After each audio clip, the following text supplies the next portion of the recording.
This is the Transformers Generations Studio Series from the video game Transformers War for Cybertron. We have Voyager class, figure number 4, Gamer Edition, Megatron. Man, I wasn't really happy with the original figure that was released of this figure, but this figure's looking pretty badass. Megatron never looked so good. Fantastic box art all around. I picked up this figure from Robo in Singapore. Let's get this guy out of packaging. And here is the Studio Series War for Cybertron Gamer Edition Megatron out of the box. And man, this figure looks terrific. I honestly don't know why the other reviewers are hating on this figure and they're calling it like the worst update ever. It is amazing, at least from where we're standing right now. The aesthetics of the robot mode, the design, the look and feel, look at the weapons, the sculpt, everything about it, at least in robot mode from where I'm standing, looks pretty amazing. And here he is with the Gamer Edition Optimus Prime, and both figures look absolutely terrific together. They look great just standing side by side. If I'm going to fault this Megatron in robot mode, it's probably going to be the head sculpt, which is, it's an amazing sculpt, but it feels a little too small in proportion to the body. And that's the same thing that we've seen with this Optimus Prime figure. I thought the head sculpt was also a little bit too small for the body, but that's the design, and I'm sure Hasbro and Takara Tomy were trying to be as accurate as possible to the game, to how these characters look like in the game. But nevertheless, it's still amazing sculpts.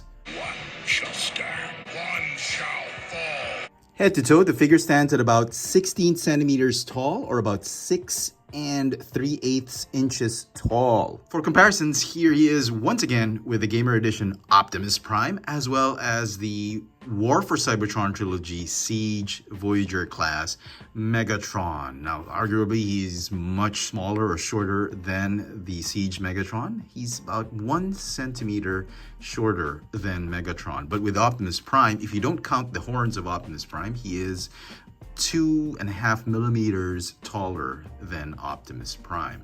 Now, despite being a smaller figure, you will notice once you take him out of the box, you will feel how solid this figure is. You can even feel the heft in it. The Netflix Megatron figure is a very, very solid figure, but I can tell you right now that once you hold both of these Megatron figures in hand, you will notice how much more solid the plastic they used for this new Megatron is than this one. This one being solid and all that, but there is a certain lightness to it. And with this one, you'll feel the density of the plastic. I don't know how to explain it. I don't want to bust out my pencil once again because you guys are going to tell me that that's not the way to check it. But the only real way to really feel the quality of the plastic is by holding it. And you will really notice how solid and dense this plastic is. The color of gray, dark gray and gunmetal gray that they chose is absolutely spot on. It feels very premium despite having a very matte finish. You will also notice a lot of purple highlights here and there. And that's characteristic of how this Megatron appeared in the video game. You got some red paint right here, some silver paint right here. I mean, sure, it could use a bit more. I'm sure the premium finish version will address that, but as it is, it's pretty good. And just a quick look at that head sculpt once again. It really is a stellar head sculpt. I just wish it was a little bit bigger, but then again, you know, I think they're just trying to match Optimus Prime, and I think it's mainly going to be due to the transformation. That's why they kept that head sculpt to a minimum. So yeah, just a well designed, well made figure. Articulation for the figure: the neck is on a ball joint. Shoulders, they've got a swivel right here and another hinge right here, so you can move the arms in and out. The elbows, they are on double hinge joints, mainly because of transformation. The waist is on a swivel. The wrists can go sort of in and out, again because of transformation. The hips, they can allow you to do the splits with the legs on these hinges. You can go kick forward and backward. You've got a thigh swivel. The toes, they can go up and down a little bit and have a little bit of a rocker tilt. And the knees actually bend on a hinge like that. And they bend for about, 20, 25, 30 degrees. And oh no, what are we gonna do? It doesn't bend up to 90 degrees. Now here's the easy fix. You just move these pieces back and voila. It moves up to 90 degrees and it doesn't really hurt the aesthetic that much. You can get him in such dynamic poses. Even with these panels up, I'm pretty okay with it. I mean, it doesn't bother me as much that you need to move that panel because I've done it with other generations figures and he'll look great being posed with those panels a little bit ajar. The figure comes with two incredible weapons. First is his fusion cannon. I mean, look at this. It's done in a high gloss black finish. They've really painted the gray plastic and giving it a really, really nice gloss. And his other weapon is, I guess this is a mace? An Energon mace that's in this dark gray plastic painted purple. An option that they could have done with this mace is to use some clear translucent plastic that's maybe in a shade of purple so they didn't have to paint it, but that would have probably made the mace brittle and prone to breaking. So I think the choice for using solid plastic and just painting it purple was a good decision. And it looks really, really good. I mean, he can hold it on either hand. You can actually even, if you wanted to, you can place it in lieu of that fusion cannon and just you'll just bust Autobots with it. So transformation. First off, the official robot mode should have this flap folding across perpendicular and the heel spurs folded out. So remove the weapons and set them off to the side. I'm gonna go ahead and fold this panel up here, heel spurs down. Fists, you're gonna fold them inside the forearm. The legs, rotate the thighs this way. Go ahead and unpeg these panels right here. Fold up the hover tank treads. Fold the toes in.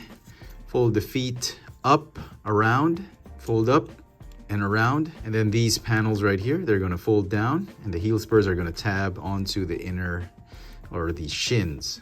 And they're gonna stay right there. Go ahead and unpeg the chest and slide and fold down. The arms are gonna fold up this way and the instructions just tell you to just fold it across his chest and tab in. That's a little tricky because the tabs are pretty long. So what you need to do is fold up the arms up, fold the entire arm assembly across his chest, and then you can fold back the bicep and shoulder, and then you can tab both parts of the arm that way. Go ahead and fold up the backpack, rotate this piece right here. This arm right here is going to fold on the back and tab in on the back. And what's left is really to fold up the legs to form the sides of the tank. And the easiest way to do this is you tab those prongs, those prong-shaped pegs first, and everything should just slide in perfectly. Okay, that's the basic tank mode. It's actually pretty cool on its own. The cannon, you plug it in up front. Then the mace will sit on top, and that is a cool looking Cybertronian tank mode for Megatron.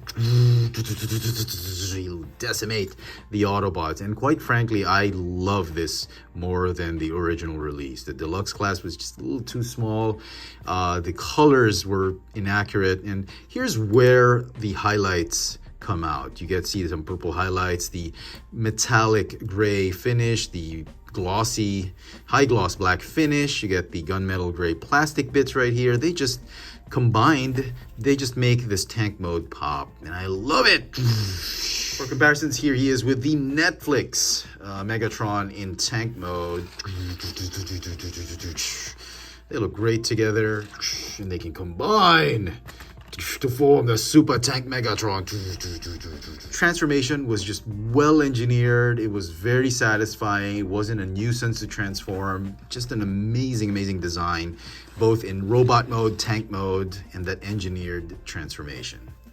And so some final thoughts on the Studio Series Gamer Edition Megatron. Man, this figure is absolutely amazing. I completely enjoyed this figure. I love the engineering. The transformation was just very satisfying. I love both alt mode and that amazing robot mode.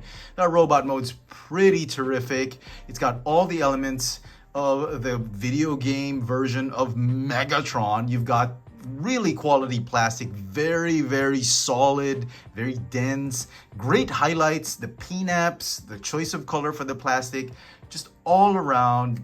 I think it was a great choice. It was a well-designed, well-executed Megatron figure. And if I may be so bold as to say, this could be one of the best Megatron figures for the Generations line or Studio Series line for that matter. Don't dismiss this figure right away just because a lot of reviewers are saying how horrible and crappy it is. It's not.